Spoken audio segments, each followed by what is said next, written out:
eminent guest and change maker of the day, Apurva Purohit ji, President Jagaran Prakashan Limited. Vice Chairman, Shrival Jaipuria ji. Fellow directors, Professor Prabhat Pankaj, Professor D.N. Pandey, and Professor Prithvi Yadav. Dear colleagues from across the 4 campuses, and dear students of batch 2022 and 2021-2023, I extend you all a very warm welcome to the Jaipuria Changemaker Series 2021. Through the Changemaker Series, it is our endeavor to bring on board powerful voices from the world of business and management. Speakers in the past have brought unique and rich layered perspectives that have added great insights and have provided powerful takeaways to the audience. Our Changemaker Series speaker of the day today is Shri Apurva Purohit ji. She is an Indian business leader with over 3 decades of experience in the corporate world, where she formed significant partnerships with private equity firms and promoters to build and scale up a diverse set of businesses, from early stage fledgling business to setting up new ventures and to supervising turnarounds in mature and declining organizations. At Jagaran Prakashan Limited, which is a multimedia conglomerate, Apurva ji pivoted the group from a deep-rooted reliance on its traditional print business to a focus on new age emerging business opportunities. The strategies adopted under her tutelage and her emphasis on excellence in implementation increased both the scale and the profitability of these businesses manyfold. She's also the author of the 2 national best-selling books, Lady, You Are Not a Man, The Adventures of a Woman at Work, and Lady, You Are the Boss. Through her books, Aparna ji aims to empower women and encourage them to achieve their full potential. Over the years, Apurva ji has won multiple business awards and has been named as one of the most powerful women in business as per India Today Group, which is in 2016, 18, and 19, and Fortune India 2018, 19, and 20.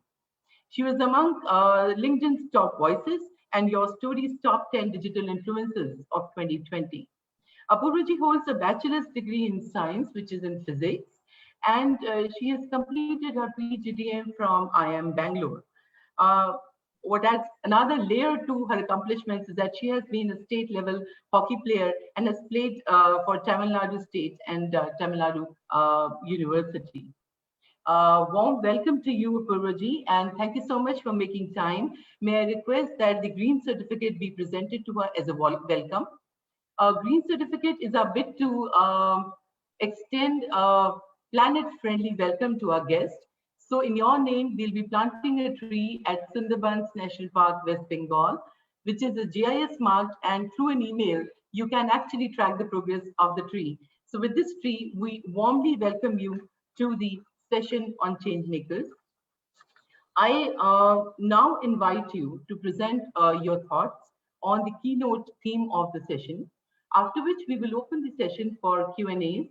The audiences are requested to type in their questions under the Q&A box. The theme of the session today is your journey towards professional excellence, and coming from someone who has scaled heights after heights of her corporate career and has excelled on her chosen path, I think it's a very exciting listen-in that I'm looking forward to. Apurva ji, I invite you to kindly share your thoughts with us. Thank you so much for inviting me, and I'm so happy to interact with all the students of Jaipuria, and it's always a pleasure to meet young minds, albeit we are meeting everybody virtually these days, but it's always a pleasure to interact with young minds, and I do look forward to an interactive session later during this talk. So, you know, I was just thinking about this particular topic of today, our journey towards excellence, towards professional excellence. And in a sense, your journey has begun from the day you entered the institute. I think that all the thoughts that are going through your mind are thoughts around how you will excel at the studies over the next 1 or 2 years that are remaining, what kind of jobs you will pick up, whether it will be an entrepreneurship, whether it will be a startup, which industry you will join. We are surrounded by a fair amount of anxiety given the pandemic and the economic situation, and and of course, it would only be, justified that there would be a little bit of anxious moments in your mind as to how and what you will do as you pass out after the 2 years. So I was thinking back and saying that what would I tell myself, because 32 years later, with the lens of this 32 years experience, I look back at my 21-year-old self, and what would I tell her? And I think those are the thoughts that I would like to share with you, as to what have I learned in this journey and what has worked for me. And I think the first and foremost thought that I would like to leave with you is, while it of course matters what you study, so whether you are doing business management, entrepreneurship management, finance, HR, marketing, digital, supply chain, etc., etc. Of course, that's important, because any learning whatsoever will come in use somewhere or the other. However, I think more important than what you learn in these 2 years is how you will learn. And I think that's for me one of the biggest differences I have seen in people who have excelled and people who have not excelled. People who have not done too well get very stuck onto what? Okay, I'm a finance major and I will study finance. I will get the best scores in finance, and that's the beginning and end. However, when you finish these 2 years, in a large part of your life, you will not even use what were the subjects that you learned. So as ma'am told you, I've done physics. I don't think in 32 years I have used physics at all. But what I gained out of those 3 years really was what we call the scientific temperament, which is looking at things in a very logical manner, looking at things in a very structured manner, and applying logic to different facets of business. And let me tell you, while we think about logic as something everybody will have, or structure is something that everybody will have, 99% of people don't think logically. And for me, the biggest struggle with my teams, with people who have worked for me, has always been is to train them into a very structured and logical manner. Move from point A to point B, from point B to point C. Look at facts before taking decisions. Today, all of us are on social media and we are in a hurry to voice our opinions. Whether they are justified, not justified, whether they are fact-based, not fact-based, it doesn't matter. It's opinions.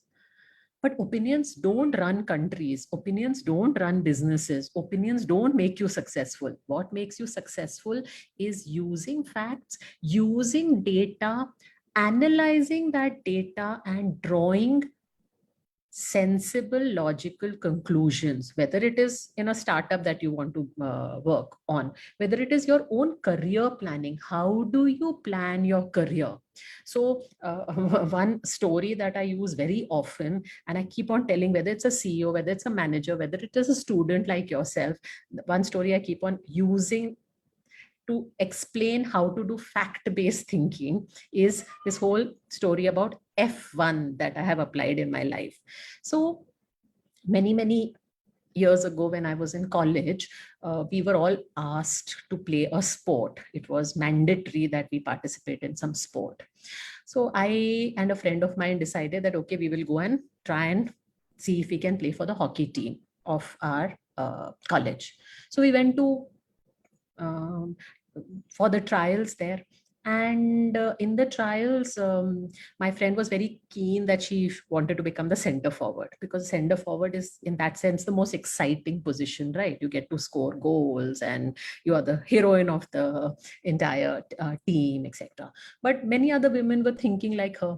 So there were 15 other women who were trying for the center forward position. And obviously she didn't get selected. So she wasn't part of the college team. Now, I was very clear that my F1, my primary goal, my first goal is to get into the team. It doesn't matter how to get into the team. So I looked around, did a fact-based analysis, and saw that nobody's really trying for the goalkeeper position. Goalkeeper, nobody wants to, because it's not a sexy position. You are at the back, you get beaten up, all the balls come and hit you. Everybody claims that they lost the match because of you, because you're not a great goalkeeper. So I tried for the goalkeeper. I got selected. And not only did I play for my college, I went to play for for Chennai. I went to play for my state. I went to play at the national level as part of the Tamil Nadu team. So I ensured that I was part of the team and went on to play right up till the state level.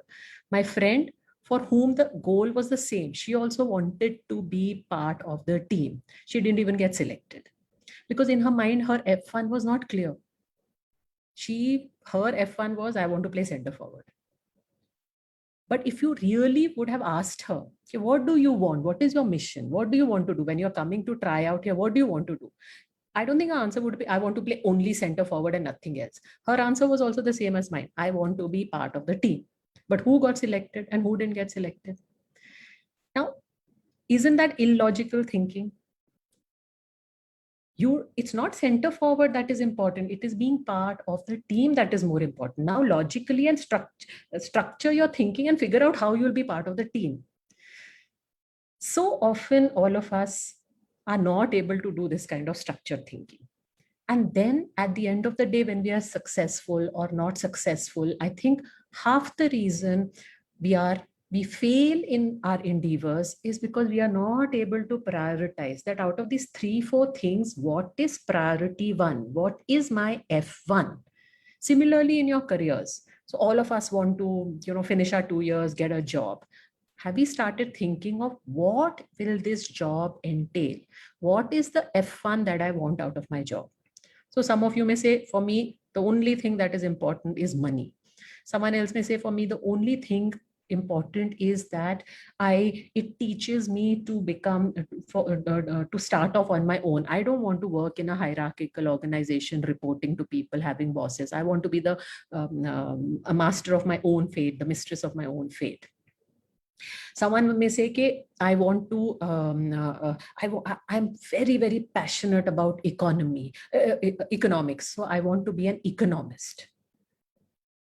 Now, it is okay to be able to define your goal like that. It is okay to define your objective like that. But unfortunately, most of us don't define it. We want to have money also. We want to be economist also. We want to also do startup. In the meantime, let me also work in a corporate career for 2 years and chalo, marketing bhi try kar lete hain. When you have so many visions, desires, and all of them are jumbled in your mind, you'll not be able to chase that one thing that is non-negotiable, because you can't have everything out of one job. So what is your F1 in the job that you are going to seek 2 years later? Are you clear? Have you started thinking? And that is what I call structured thinking. And I think these 2 years, through your case studies, through studying different subjects, through being able to even prioritize how you study. Are you the type who will study for half an hour every day religiously? Are you the type who will put in a discipline of saying that come what may, 2 hours of practice is what I will put in? Are you the type who says, I'm an early morning person, so I'll study in the morning, or no, I'm a late night person, so I'll study in the night. Oh my God, my portions are so large. Let me break it up into doable parts and do it in chunks. Let me chunk down my curriculum. These are the hows of what you will learn in the 2 years. So what, of course, as I told you, the subject matter will come in use some way or the other. But what will come in more use in your journey towards excellence is how you study in these 2 years. Which brings me to my second important success driver that I have seen amongst all the teams who have worked with me for so many years. And the second important bit is people who are successful. As I said, have structured thinking, have structured objectives, have prioritized their goals.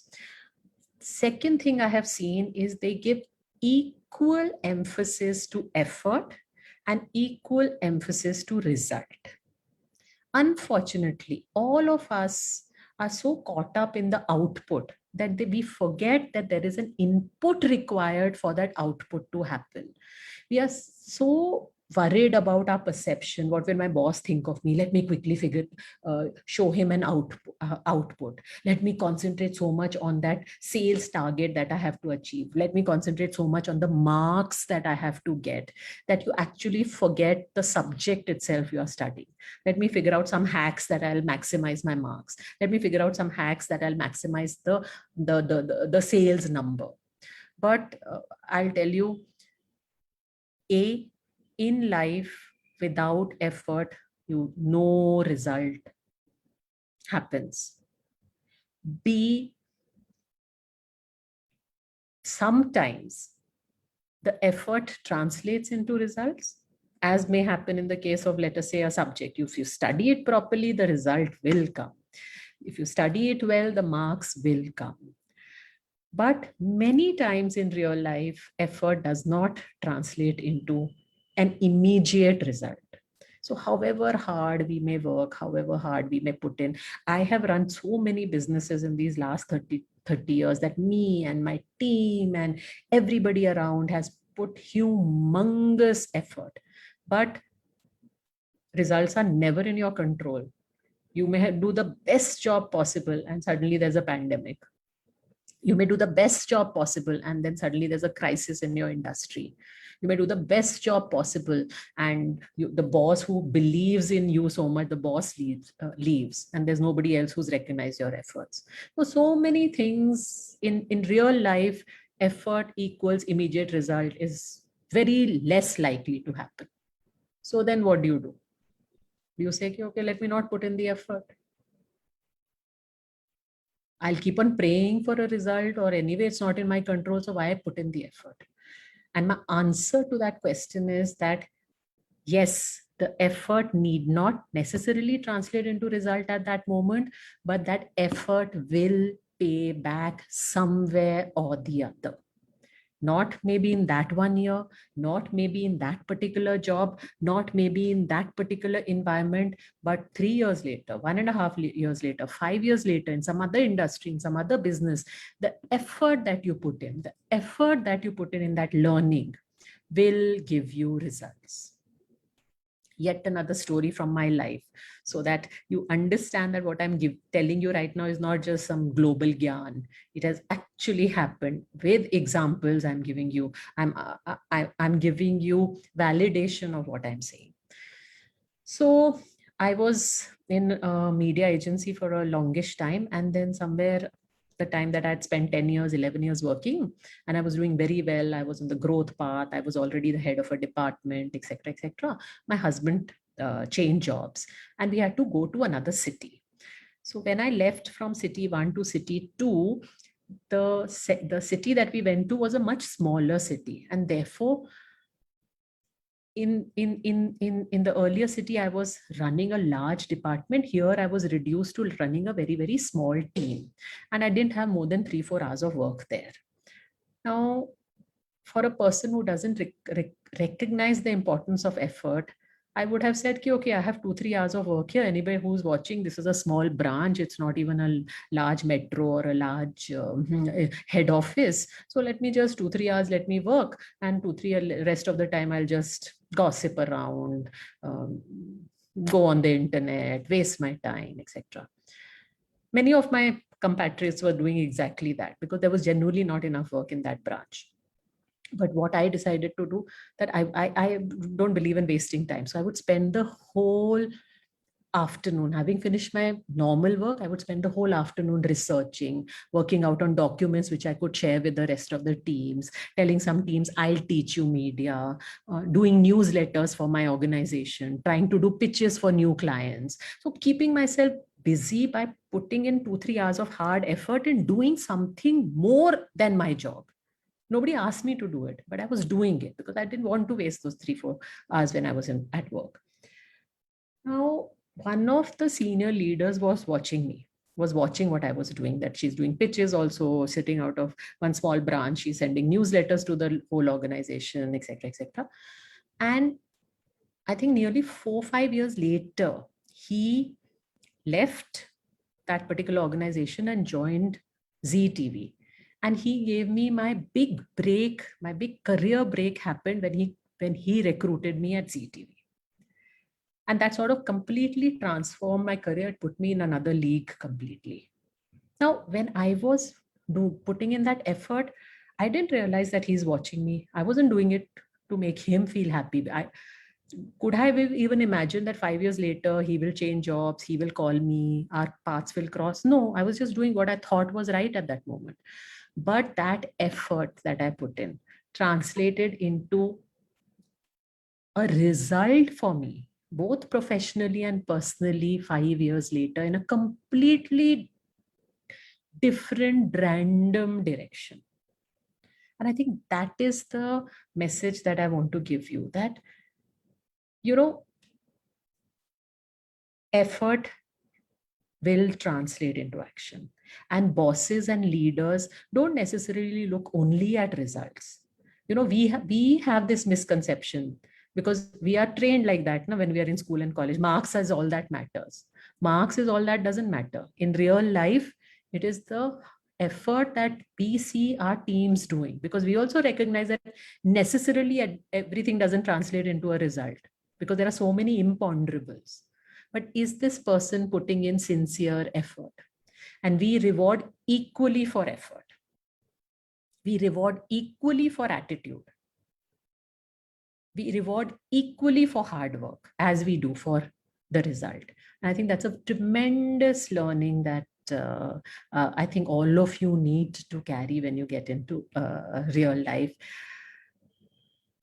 Along with this, the third learning is that, as happened in this case, which I was just narrating about myself, that when you get into a job, when you start building your career, all of us are very, very stressed and caught up about making a good CV. So I see a lot of my juniors. So I spent now 2 years in radio. I've understood everything on radio. Now let me shift to television. From television, let me shift to print. I'm building my CV. I'm building my CV by doing volunteering here. I'm building my CV by changing jobs. I'm building my CV by showing promotion from executive to senior executive to manager to senior manager to vice president to senior vice president. But in real life, when the final job comes calling, when the CXO position is vacant and people are looking around, they don't bother about your CV. What they bother about is the reputation that you have built. And reputations are nothing that you can put on a piece of paper and erase and change. Ki chalo, I'll put I got first class when actually, or second class, I got first class, and show it to everybody. Nobody looks at CVs. They look at reputation. They look around and ask people, what do you think of Apurva? What do you think of Meetu? What would you like to say about her? And those reputations are built through our interactions, through how we behave when people were watching, equally when people were not watching. So that boss of mine who called me for that ZTV job, he didn't see my CV. No, I didn't have any qualifications to run ZTV. What he remembered was his experience of my work ethics, the reputation I had built in his mind.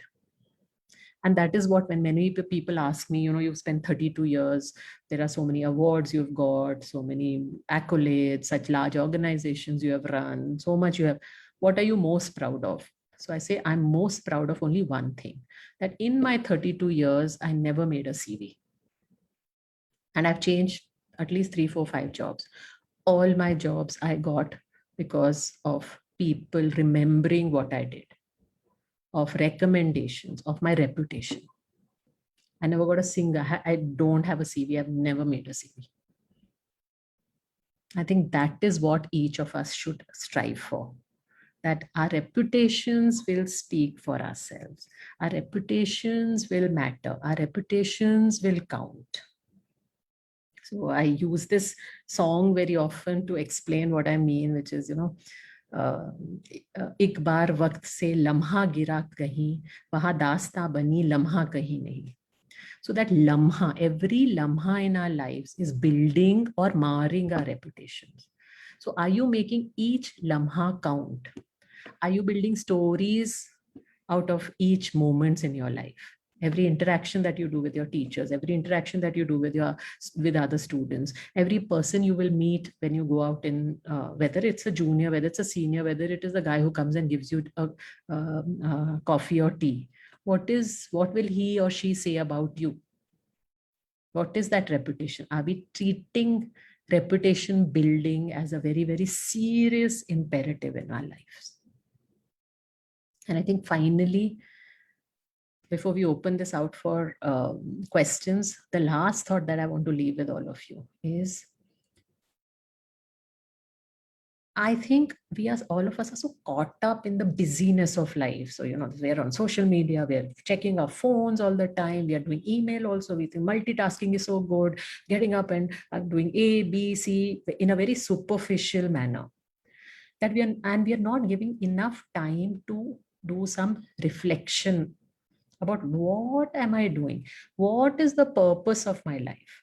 I think that's what I would like you all to start thinking about when you're 21 and 22 and 23. What is the purpose of my life? What is it that I want to achieve? And I don't think you should think of purpose in a very limited manner. I want to earn so many crores. I want to run a successful entrepreneurship. I don't think we should think. I think we should think of purpose in a slightly larger, more amorphous manner. Like purpose is a kind of direction you are going towards. So a purpose could be, as I said, am I building a stellar reputation? Purpose could be, like, for example, my purpose, I believe, is becoming the best version of myself every day. So every day I want to evolve. I don't want to remain stagnant in what I was doing 3 years ago and 7 years ago. I want to evolve with every passing year. I want to have done more, learned more, grown more. So I think that is the definition of purpose, a larger kind of direction that we are moving towards, navigating our lives towards. I want to do good in this world. I want to leave impact. I want to make a change in women's lives. What is that? What is that aspiration? What is that purpose? And ultimately, as someone very wise told me, that it's not again in the achievement of the purpose that I find happiness. I find happiness in having a purpose rather than meaninglessly, aimlessly just trudging through life. So reflect deeply also while you are studying, preparing for a career or your startup or your entrepreneurship. What is your purpose of your life? And remember, it cannot be something that you match with other people. Okay, her purpose is this, my purpose will be also the same. It has to be uniquely yours, because your talent is uniquely yours, your skills are uniquely yours, and never should you give the authority of anybody else deciding what your purpose should be. I keep on telling everybody that the choice of measuring success or failure has to be only yours. The scale against which you decide whether you've been successful or not has to be yours. It cannot be somebody else's scale. I know when I was again in the same situation as you, everybody wanted to join Citibank in my batch. 120 people means 120 people were applying to join Citibank. That was like the day one institute. Whether they had any skill for banking, whether they had any talent, whether they even wanted to do, liked it, everybody else was doing, they also want to join Citibank. I was amongst the few people who said, no, I want to get into advertising because I like the business of creativity. And I got my job into advertising. And I got the least salary in my batch. Everybody's salary at that time was, I think, I'm talking 30 years ago, 5,000. My salary was 3,000. So my batch was very upset with me. You're pulling down the average. What is the salary? 3,000 ki job naukri you're doing. But I was very clear. I'm not going to be measured by what they want. I want to do advertising. Yeah. And then I became the youngest CEO of my batch. And I think I've done better than most of them. So I never dance to somebody else's tune. It is my decision of what is my version of success or failure. And similarly, it has to be only your decision, nobody else's, not your parents, not your teachers, not your peers, Nobody. It's only your decision. I think with these thoughts, I'm happy to take questions from all of you. Thank you so much. I think most thought-provoking, and we can see the results. Questions are pouring in. I had my own list. I thought I'll look them up, but I think I'll just let the students' question come. The first questions come from Akshay Srivastava, and Akshay says, at the start of the career, should one look at company brand or job profile? I think both, Akshay, I think both are equally important, because company brand is also very important. And I don't mean company and brand as in terms of how large, is it an MNC, is it very well known? I think, again, as I talk about reputation, you need to look at what is a company's reputation. What are people who are working there saying about it? Are they happy? Is it a good place to work in? Is it culturally good? Is it ethical? Does it have integrity? I think the reputation of that company, rather than the brand as in a large visible brand, is important. Equally your job profile, because finally you have to do that every day, right? So will you be happy doing that particular role? So I think these are the two things I would watch out for. Thanks so much. I think it's a very poignant question that comes from Arindam Mukherjee. I think I'll take his question and merge with mine and then probably present to you. He's asking how to find the purpose that you talked about in life. And my question was, how do these young people at the 21, 23 years of age create a medium term and short term visions of themselves going forward in life? So yeah, combination question. So purpose and vision. Yes, I think that's a great combined question. So I would say that purpose is not easy to find. Let me tell you, people struggle through life, and sometimes you figure out your purpose by thinking a lot, by reading up, by thinking, by reflecting. कि मैं कौन हूँ?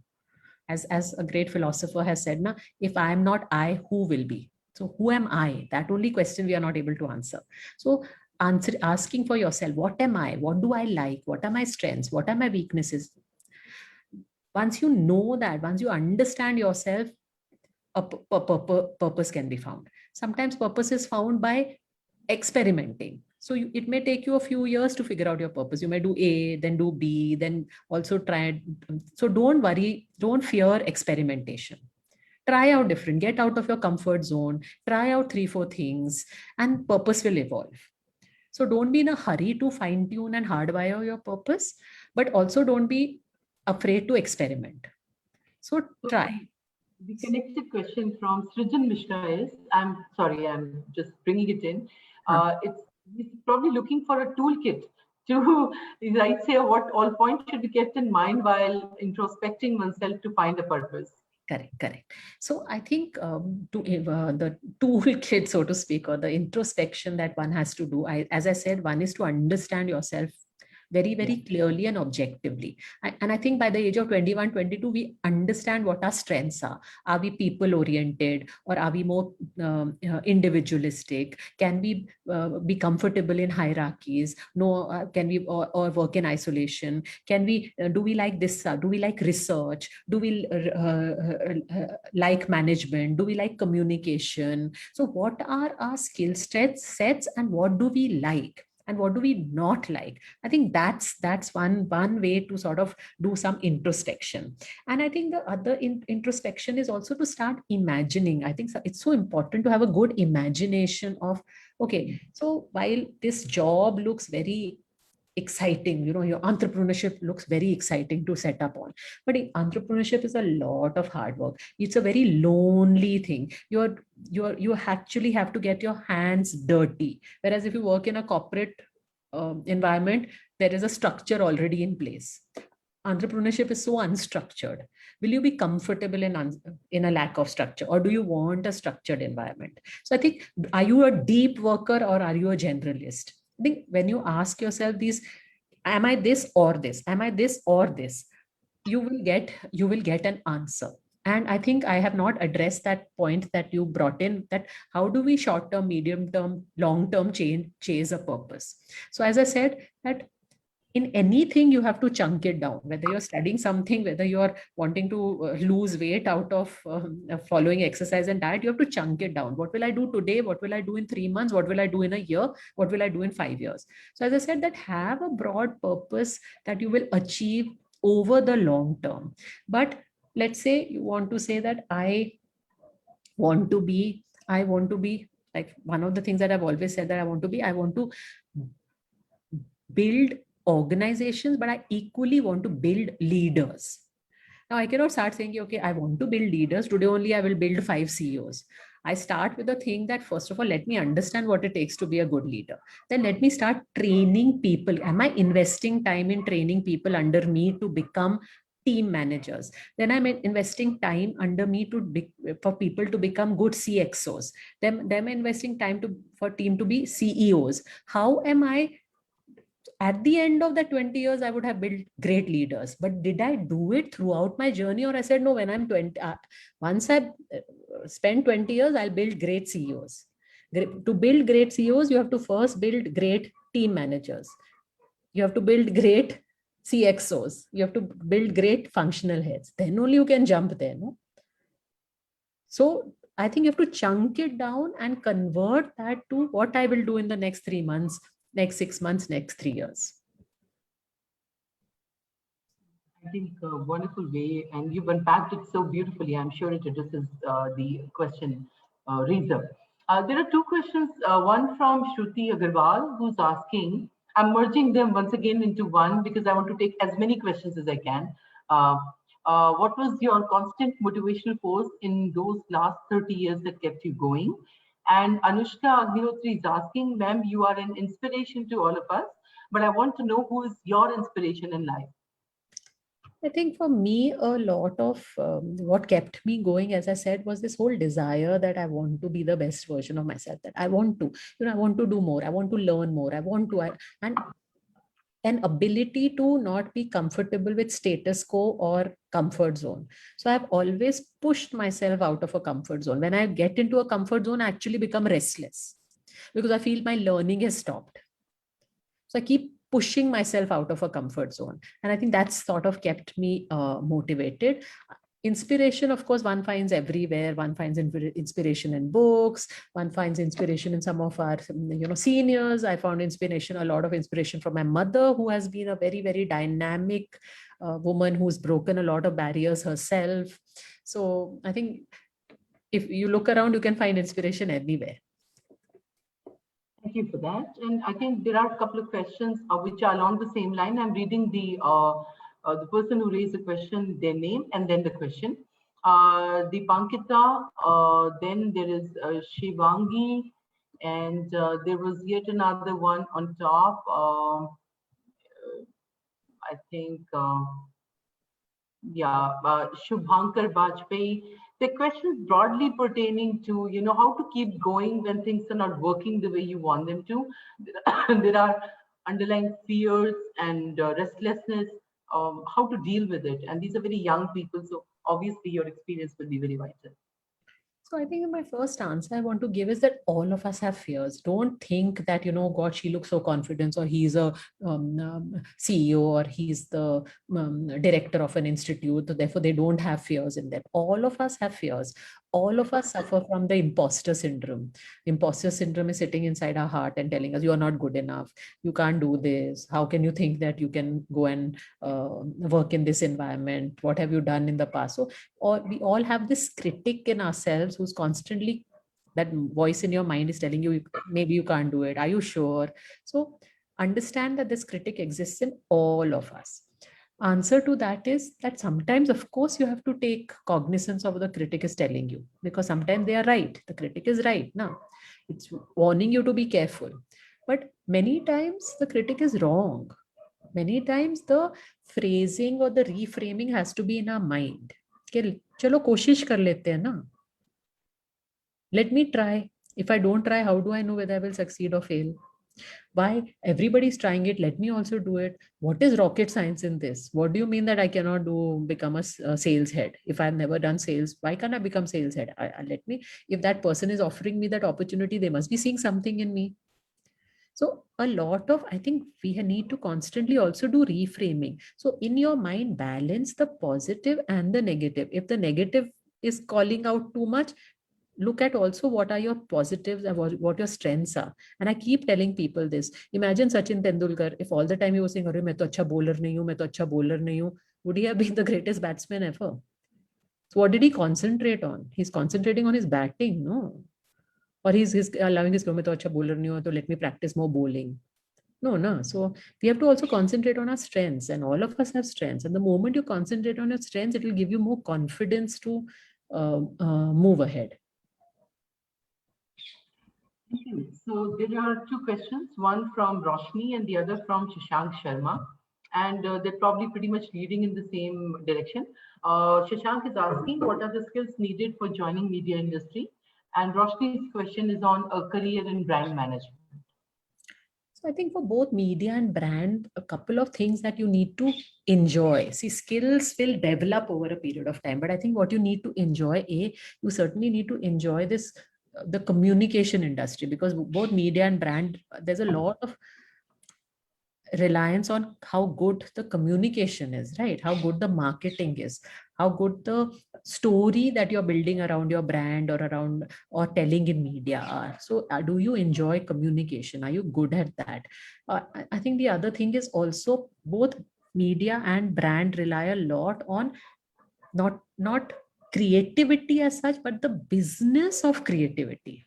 So will you, and creativity, whether it is people, whether it is ideas, whether it is innovation, requires a lot of openness of and adaptability and agility to accept random different ideas, diverse kind of mindsets coming together. And then can you put them together in some coherent story for your brand, coherent story for media? So if you do, you enjoy that duality, right brain thinking and left brain thinking. I think there are, a flood of questions coming in the chat box. I'll try and see as many as I can, try and group them together to the extent that I can. There's an interesting one from Anushka Dwivedi. She's asking, being a non-engineer, did you face any challenging situation in college, by which she means in your post-graduation? Of course I did. I mean, very much. I suffered from huge imposter syndrome because when I first went to IIM Bangalore, I think there were, first of all, we were amongst, in a group of 120, there were some 9 or 10 girls. So as it is, that is one difference that you see. Second is 99% were engineers and I was a non-engineer. Third is 99% had work experience and I was amongst the 4-5 who didn't have work experience. So I struggled a lot. I struggled a lot in my first year where I was always feeling, my God, I'm not good enough. I've got here by luck. I don't deserve to be here. And as a consequence, I did very poorly in my first year in college, in postgrad. But between the first year and second year, my mind luckily went through a huge shift and I started questioning that why am I allowing I was always a topper in school. I was always a topper in college. I knew I was a great student. So why am I allowing this negativity to make me do poorly? So by the time I came in my second year, I had changed my entire mental makeup and I tell you, I did excellently well in that year. And I think that's again a lesson for all of us that finally the battle is won here, not in real life. Here is first we have to win the battle here, then we'll win it in real life. Thank you. And this question from Tushar Mishra, I think would echo the sentiment for a lot of them out there. He's asking, ma'am, in a world where academics are put at a very high pedestal, how can we also present our creativity to the recruiters? So, So I would say that I don't agree that academics are played at a very high pedestal. That's what you all are used to. That's what you have seen, right? In school and college, that's the only way that output is measured. But in real life, that's not how output is measured. Some of the people who have done very, very well have not been academically gifted or anything.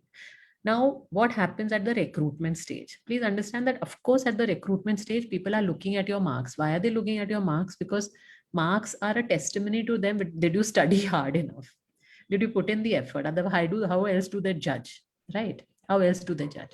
But equally with marks, I think today interviewers are intelligent people. Let us not assume that they just look at your marks and do very superficial selections. They will ask you questions, and in those questions you will get an opportunity to demonstrate your creativity. It could also happen in some projects you pick up in these 2 years. So don't only rely on marks. What are the projects that you're doing? I'm sure your university is giving you options to do some innovative projects. For me, the big difference that when I got my job was the internship that I did. I did a great internship, and as I was telling you, I didn't have to make my CV. I got the job from my internship itself. I got a pre-placement offer. So look for a great internship, excel there. Then thank you for that. And a couple of questions. I think I will not be able to trace them all. There's so many of them, but the bucket usually is, so one bucket of questions is like Utkarsh Shukla and Prakhar Agarwal are asking how to face everyone, including your close ones, dear ones, being against your desire or what you decide to be your purpose. That's one. And Prakhar is asking, how do you deal with setbacks in business and life in general? So I feel again that, how do you convince your near and dear ones? I think the way to do it is really in articulation and talking. In business, we are taught how to do crucial conversations. How do you do crucial conversations? You do crucial conversation when you sit with a person and you ask him, explain to me why you're against something. And I will explain to you why I'm for this. So you understand the other person. Okay, why is he telling you that your purpose is not correct, and you're supposed to advocate your point of view, inquire the other person and advocate your point of view. So try and do these crucial conversations with the people around you to be able to explain to them why are you thinking of your purpose which is different from what they want you to do. I think crucial conversations in life help a lot. How do you deal with setbacks? So all of us have setbacks, all of us go through failures. I think to deal with setbacks, I like to follow the principle where I say to me that this too will change. So if things are not working out, that too shall pass. Bad days will pass, good days will come again. It's a circle. So never get too happy with successes, never get too disheartened by failure. It's also important to have an optimistic mindset. And for optimistic mindset, there are certain tricks. One is to rephrase. You look back at your life and you say, let's say, okay, this job I didn't do well, or this job for some reason it didn't work out for me. But see, because of what I learned there, see what happened in my. So you need to always look back at your life and rewrite it in a more positive manner. I think that helps a lot. We don't do that. Criticize. Yeah. Thank you. Parth Gupta and Jaipuria Rathore, I think Apurva ji has just answered your question related to how to deal with failure. And I think it's the most beautiful comment coming from someone with such great experience. And there are a lot of questions like that, Apurva ji. I'm not able to pick and single out, particularly because it's been a homebound class altogether for last 1 year. And they have undergone their own unique experiences.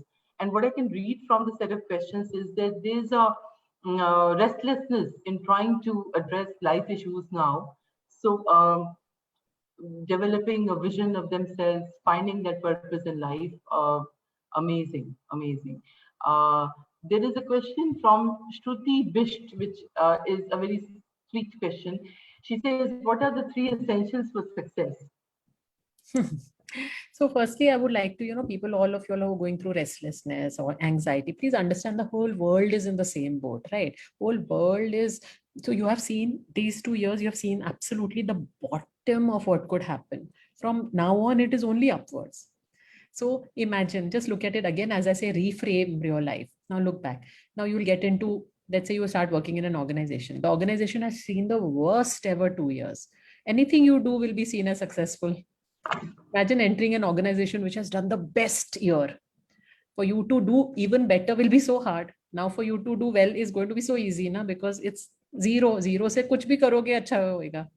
So imagine you're coming in at the bottom of an organization. So look at it. There's a positive there, right? So don't worry. Anxiety is there, restlessness is there, but things will only get better. What are the 3 essentials for success? As I said, Do not allow anybody else but you to define what is success for you. That is the first definition. Second is this positive mindset, constantly winning. First, win the battle here. Then in real life, you will 99% win the battle. Third is taking complete accountability. The biggest success driver I see in people who say कि हाँ, this is my life ना, जो भी होगा इसके साथ मैं decide करूंगी, मेरी वजह से होगा, गुड और bad, I am in control. The moment you say that, you will be in control, you will be able to find solutions. If you always spend time finding excuses, oh, what could I do? It's not my fault. I didn't do well. It was because, there was so much noise going on. I couldn't study. Oh, I couldn't do well. My teacher is useless. Oh, I couldn't do well because, I was anxious. If you keep on externalizing your problems, you'll never be finding solutions. So having a solution mindset, which comes from saying, I'm in control, this mess I will solve. These are the three essentials of success. I think we'll share the recording of this session with each one of you, and with 87 open queries right now. I'm looking at so many, and these people, I think young minds have so many questions to ask, and Apurva, for them to find maybe aspirational role model, that they could look up to, who has been their path, who's traveled that road. Okay, so Shubhankar Pandey is asking, what publications do you read in your spare time or personal time? What do you like to read? So I'm an avid reader. It's one of my passions. And so I read a lot of fiction, of course. I love crime fiction, British crime fiction to be specific. I read a lot of non-fiction also. So there's some of the recent books that I've enjoyed completely are a book called Factfulness, a book called The Socrates Express, which is some of the great philosophers over time, their philosophies. Then Sapiens, of course, which came out a couple of years ago, one of my favorite books. A book called Humankind, which talks about the fact that humans are essentially kind. We have worked out a story saying they are unkind. Humans are essentially kind. So that's another book. So these are the few books that I remember offhand. There are, I think, multiple questions coming in. I'm reading one from Suvigya Agarwal, who's asking, we should know our strength and weakness, but while in the process of goal setting, aren't we setting the bar low just for the sake of an achievement? It's a very interesting perspective. I mean, how to not underperform. So I don't know how we are saying that by concentrating on our strengths, we are sending the bar low. I don't think, and as I again use that same example of Sachin Tendulkar, he said batting is my skill, not bowling, and then he ensured that he became the best batsman. Na? So once you've identified this is my skill, then you become the best there. No? So how are you setting the bar low? And again, competition needn't be against anybody else. Competition needs to be against yourself. That okay, if I say that I'm a great leader, or if I say I'm a great builder of leaders, I didn't stop at saying, okay, now I've built 5 team leads. I've done my job. And I've built five team leads. Now I'll build 5 CXOs. Now I'll be 100 CEOs. That is where I will excel. No, that's my strength. No, how many leaders can I build?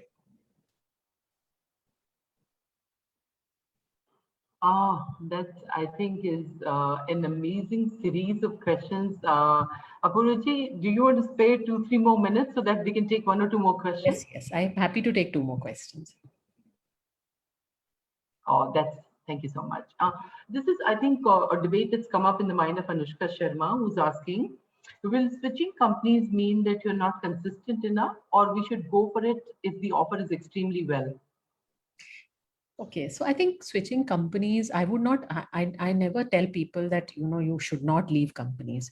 Nor do I say that, you should leave too often. So I think it's always a balance. And I would say that 2 things when you decide to change companies, and this is for all times, not just for the next year or 2 years, for all times. One is, don't leave something to run away from something. Because don't leave because you're running away from a high target or a tough project, because somewhere else you'll find a high target and tough project. Run towards something. And what are you running towards? You're running towards not designation or salary or something. You're running towards more learning. So run towards learning, don't run away from a tough environment.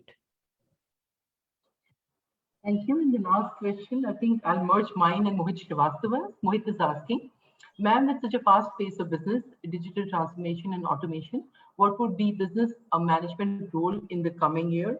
I'm adding a tail from my end, and this is what I had mind to ask you. What significant paradigm shifts do you see in the years to come, overall in the world of business or in business management in particular?